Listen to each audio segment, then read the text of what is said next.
Merci Emiliano. En effet, je vais vous présenter un projet sur lequel on a travaillé avec le docteur Grotta et le docteur Blaiseau dans le service de dermatologie ce semestre. On s'attachait à identifier des déterminants pour mieux évaluer le pronostic des patients qu'on accueille dans le service et qu'on suit, et peut-être guider la décision thérapeutique. La lèpre donc, est une maladie tropicale négligée, une maladie infectieuse causée par une mycobactérie à tropisme cutané et neurologique, et c'est encore un problème de santé bien présent, puisque l'OMS estimait que 160 000 patients avaient été traités en 2022 dans le monde, et qu'en Guyane, une dernière étude présentée en 2021 recensait 86 patients diagnostiqués en 6 ans. C'est une maladie un peu complexe, donc on va devoir revenir un peu dessus pour que vous puissiez mieux comprendre les classifications utilisées pour actuellement guider le traitement. La complexité est due au contrôle immunologique de l'hôte qui impacte très fortement la présentation clinique de la maladie. D'un côté du spectre des présentations de la maladie, on a un contrôle immunologique très fort qui est responsable d'une forme tuberculoïde de lèpre avec, comme on voit en haut à droite, un patient qui aura une plaque sur le corps plutôt grande que dans laquelle, si on l'analyse, on trouvera très peu de mycobactéries.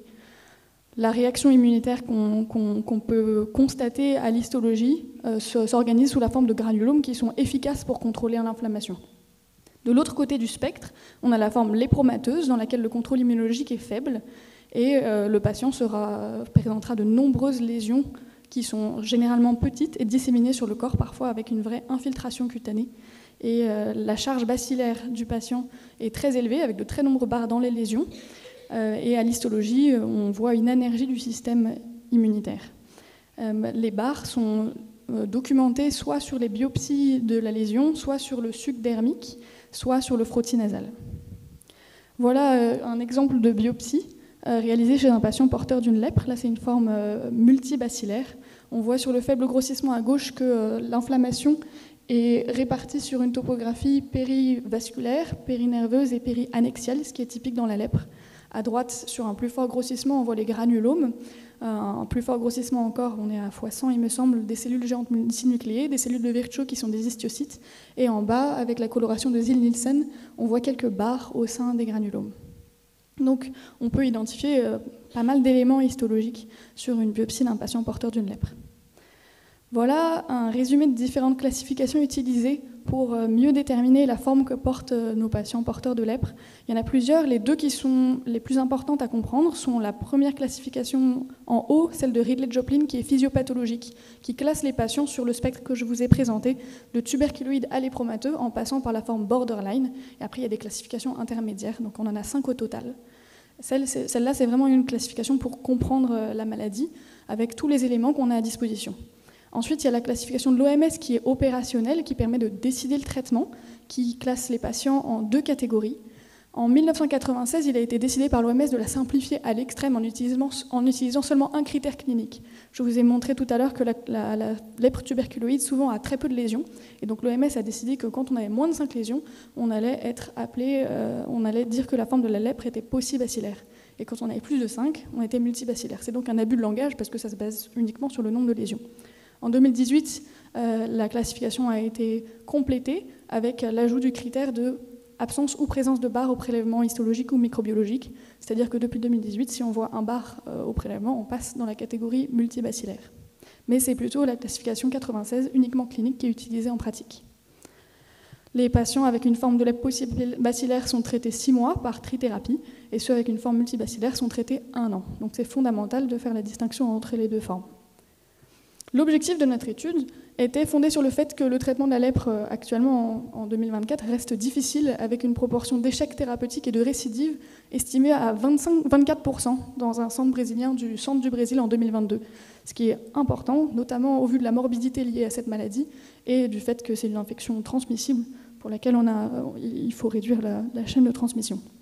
Les pistes évoquées dans la littérature sont peut-être que la classification opérationnelle de l'OMS est un peu simpliste et qu'il serait intéressant d'identifier d'autres facteurs pronostiques pour traiter au mieux les patients. En Guyane, on a la chance de pouvoir réaliser une biopsie systématiquement pour confirmer tout diagnostic de lèpre évoqué cliniquement.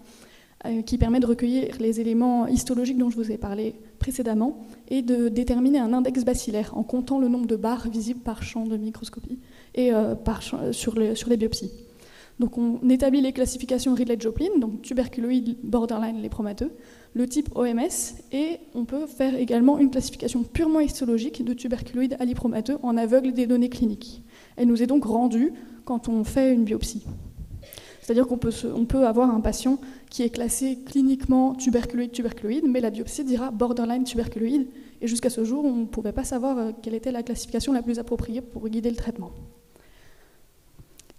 On a donc recueilli de manière rétrospective tous les patients qui avaient eu un diagnostic de lèpre confirmé microbiologiquement ou anatomopathologiquement depuis le déploiement du logiciel d'anatomopathologie en 2011. Ça équivalait à 141 patients. Puis on a exploré les différents systèmes de dossiers cliniques disponibles, Cora, HM, 6V2 et les archives papier, pour corréler les données histologiques et les données cliniques. Donc on avait un total de 121 patients qu'on a pu inclure dans nos analyses, sachant qu'on a eu 18 patients qui n'ont pas pu recevoir de traitement puisqu'ils ont été perdus de vue avant d'avoir un réel suivi. Donc nos analyses principales sont sur une population de 103 patients. On reverra ensuite que parmi ces 103 patients, il y en a quand même 43 qui ont été perdus de vue au cours du traitement. Et donc ça impactera forcément les conclusions qu'on peut tirer. On avait une population principalement masculine, à 77%, avec un âge médian de 44 ans, un temps d'évolution de la lèpre d'environ en médiane 1 an avant diagnostic. Et il y en avait 20% qui avaient une notion de traitement antérieur, préalable, mais qu'on ne pouvait pas récupérer, souvent réalisée dans un autre pays. C'était une présentation logiquement souvent cutanée, pour 100 des patients dont on avait les données initialement, mais également nerveuse. On trouvait aussi une hypertrophie nerveuse qui est classique dans la lèpre, et parfois une atteinte nerveuse si prononcée qu'elle entraînait des mutilations distales, donc des formations osseuses. Et on avait un nombre de lésions initiales en médiane à 9, sachant qu'on se rappelle que le cutoff pour POCI et multibacillaire est à 5. Donc on les a répartis dans les différentes classification OMS, la présence ou absence de barres, Ridley-Joplin et le type histologique. Et finalement, on identifie donc 22% des patients avec une forme paucibacillaire OMS et 76% multibacillaire OMS, donc qui doivent être traités 6 mois ou 1 an respectivement. On avait à peu près la même proportion d'absence et de présence de barres. Selon la classification Ridley-Joplin, avec tous les éléments cliniques, microbiologiques, histologiques, on avait une répartition à peu près équivalente dans les catégories tuberculoïdes ou lépromateuses. Et selon le type histologique, la répartition était également similaire. Malheureusement, la corrélation entre tous ces éléments, même si les noms peuvent porter à confusion, a été imparfaite, puisque la dénomination OMS paucibacillaire, multibacillaire correspondait à une réalité microbiologique seulement dans 70% des cas, et la classification globale et la classification établie à la biopsie étaient associées dans seulement 69% des cas. Ensuite, on s'est intéressé au traitement reçu par les patients, et on mettait en évidence le fait que les patients avaient en médiane reçu la durée correcte de traitement de 6 mois et 12 mois, donc 50% avaient moins que la durée recommandée et 50% avaient plus. Concernant la réponse thérapeutique, on avait 80 des 120 patients qui avaient une réponse globale favorable, mais ensuite, pour le risque de récidive, sachant qu'en orange, on a les patients pour lesquels on n'a pas pu l'identifier puisqu'ils ont été perdus de vue, on avait une récidive chez 20% des patients. On a comparé cette évolution défavorable avec les différentes classifications initiales des patients, donc les formes que les patients présentaient. Est-ce qu'ils étaient tuberculoïdes ou lépromateux? Est-ce qu'ils étaient paucibacillaires ou multibacillaires? Et est-ce que la biopsie nous donnait des indices sur le contrôle immunologique? Et on a mis en évidence le fait que finalement, dans notre population en tout cas, le fait que le patient ait une forme tuberculoïde ou lépromateuse n'était pas corrélé avec un risque d'évolution défavorable significativement différent. De même pour la classification paucibacillaire ou multibacillaire. De même pour la classification avec la biopsie. Par contre, ce qu'on a pu mettre en évidence, qui nous a intéressés, c'est que quand on mettait en évidence un nombre de bacilles élevé à la biopsie, à partir de 3, l'évolution des patients était significativement moins favorable. Ce qu'on peut retenir de ces résultats, ce qu'on vous propose de retenir, c'est que donc on avait les patients avec une forme tuberculoïde, une lépromateuse, paucibacillaire ou multibacillaire, les deux classifications en fait, ne semblaient pas évoluer de manière différente. Peut-être que c'est parce que, spontanément, dans l'histoire naturelle de la maladie, les patients avec une forme multibacillaire tendent à évoluer moins favorablement, mais puisque, grâce à l'OMS, on les traite plus longtemps, on arrive à améliorer leur pronostic. Par contre, on a toujours des patients qui ont un nombre élevé de barres, qui évoluent défavorablement malgré un traitement qui est plus long. Donc nous, ce qu'on pourrait proposer, et ce qui est aussi proposé dans la littérature, notamment en Inde, c'est de prolonger encore le traitement pour les patients avec un index bacillaire supérieur ou égal à 3 à la biopsie, et on proposerait la durée de 24 mois. Ce qu'on met aussi en évidence, c'est que les patients avec une forme paucibacillaire évoluent quand même pas très bien. Eux aussi, ils ont un taux d'échec qui est assez important. Donc, vu la morbidité, la contagiosité, on proposerait de prolonger leur traitement à eux aussi à 12 mois. Bon, il faut bien noter quand même qu'on avait un nombre assez important d'échecs ou de récidives. Je vous avais dit qu'au Brésil, ils avaient trouvé 24% d'évolution défavorable. Nous, on a trouvé 45%, ce qui est probablement dû au fait qu'on a fait notre analyse sur la population entière des patients ayant reçu un traitement, mais on a gardé dans notre analyse les patients qui avaient été perdus de vue au cours du traitement, en utilisant leur dernière évolution avant perte de vue. Donc ça nous majore la proportion d'issues défavorables, mais en même temps, ça correspond à ce qu'on voit dans la vraie vie. On n'a pas mis en évidence d'association entre le type histologique et l'évolution clinique, peut-être parce qu'on a manqué de puissance pour la montrer.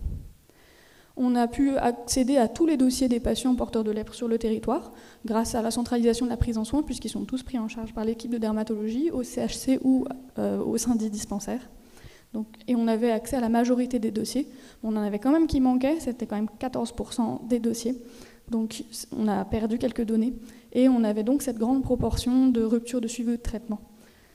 C'est aussi pour ça que les missions sont importantes pour aller à leur rencontre. C'est donc une maladie difficile à traiter, nos traitements sont peut-être trop courts et ce qu'on propose donc maintenant, c'est de majorer la durée des traitements des patients avec les différentes formes de lèpre selon probablement cet algorithme, probablement c'est ce qu'on a commencé à faire dans le service de dermatologie. C'est déjà ce qui avait été un peu commencé à faire avant d'avoir ces preuves formelles. Et j'en profite pour vous parler des Journées guyanaises de dermatologie tropicale, pour laquelle l'appel à projet est ouvert. Il aura lieu en mars. Merci à tous.